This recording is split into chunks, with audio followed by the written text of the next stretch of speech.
What's the first thing you noticed there? On the box score, Grant Siegel came in and got one huge out. That's the first thing I noticed. Ellis Garcia missed the bunt twice and then hit a 3-run homer. We're playing for one there, and we end up with 3. That's a huge play in the game. And once again, we're down in the bullpen. Aiden Major did the same thing last Saturday in Stillwater, came in and as a reliever and just finished the game. You know, we prepared him as a starter this year, and he was a weekend starter until the season started. We had to move some things around, but he's throwing really well right now. It's just great to have a guy like that in the middle game of the series, so you don't have to run Carlson Reed out there. So now he'll be fresh tomorrow. We still have Hageman, so we got a pretty good stable of arms left in this series. What magical words of encouragement did you give Ellis after those 2 bunt attempts? You know, he's a young kid, and after the 2 bunt attempts and the count was 0-2, you could just see in his eyes that he was so disappointed that he didn't get the bunt down. So I had to tell him, just relax, man. Just you're in the hole. You got an 0-2 count. You have to relax. You're a great hitter with 2 strikes. Don't worry about the bunts. You can't worry about the bunts. They're ancient history. You gotta be a really good hitter right now.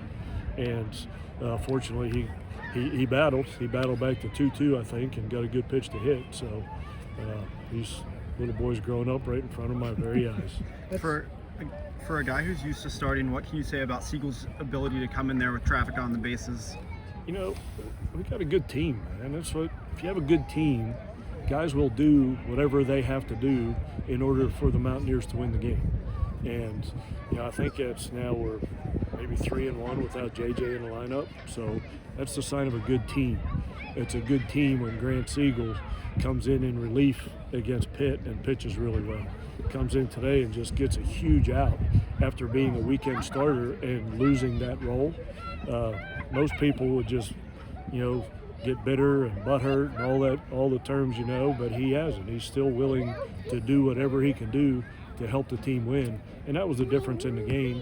Yale didn't throw great, but he struck out Taylor before that, and we wanted Fontenelle to hit from the left side, so I didn't want Yale facing Fontenelle from the right side, so here we go. Grant Siegel's been in that moment before and just got a huge out for us. Coach, on that note, having a deep lineup, the bottom of your lineup 2 days in a row has kind of kick-started rallies for you, especially without JJ. How big have they been and continue to be going forward? I mean, unbelievable. You know, when you're in our dugout and you see the bottom of their lineup come up, you just, human nature is that the 7, 8, 9 hole hitters aren't as good as the first 6. So you feel like it's going to be an easier inning at the bottom of the lineup. And if they feel that way about our lineup, you know, yesterday Hussey in the 7 hole goes bunt base hit. Salve in the 8 hole gets a walk, and the 9 hole guy hits a 3-run homer. So our bottom of the lineup is really producing, and Tucker's doing what he does at the top of the lineup. So it's just that you could put 9 names in a hat and pull them out one at a time and rate the lineup. They're all equally as valuable as everybody else. You use the word losing to describe Aiden, you know, getting out of that starting role, but I'm sure that's not the way you viewed it, and that's not the way that you sold it to him. Did you talk to him about that and say, hey, this is not a demotion, this is how you are helping this team? Yeah, there's no doubt. You know, we talk about it at the beginning of the year. The lineup at the beginning of the year is never going to be the same as it is at the end. The rotation at the beginning of the year is never going to be the same. You use those first 20 games to figure out what the pieces are. And we didn't even know Carlson Reed was the closer. We didn't go into the season with him as the closer. So he just kind of gravitated toward that position because he was enjoying the moment. He was pitching really well in the moment, so he just kind of gravitated toward that role. And now Major has gravitated toward that role, and maybe Grant Siegel has gravitated toward that role.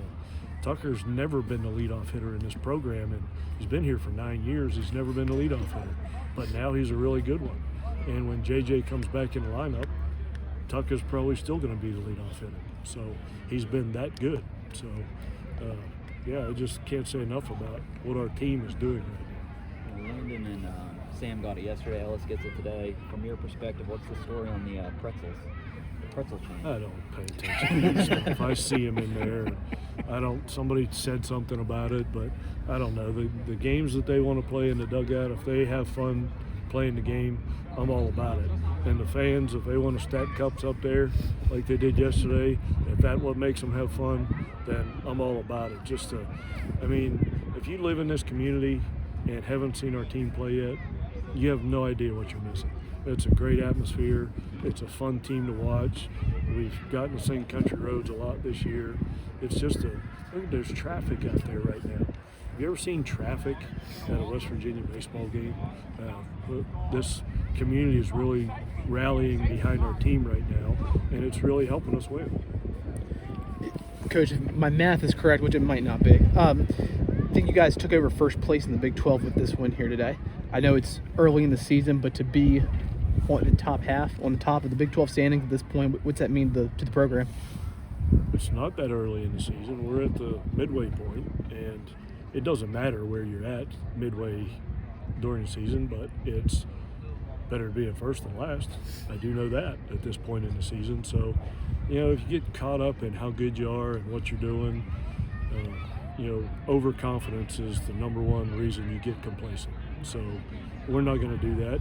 We're going to go into every game like we're the underdog because traditionally speaking, TCU's been to Omaha 100 times and we haven't. So traditionally speaking, we are the underdog in this series. So it doesn't matter if you win the first two, people still think that that's a better program than we have. So we'll play with that chip on our shoulder and come out and have a good game tomorrow. How do you carry that underdog mentality from game to game when you keep stacking up wins and when people look at you up high in the standings? You got to keep reminding them. Got to keep reminding people, that nationally our program hasn't got a ton of respect. We're always picked 7th or 8th in the league in the preseason poll, no matter how good we think we are. We just nationally we're always fighting for that respect. So that serves to put a chip on your shoulder. And the fact that group didn't let us in the postseason last year, we remember that.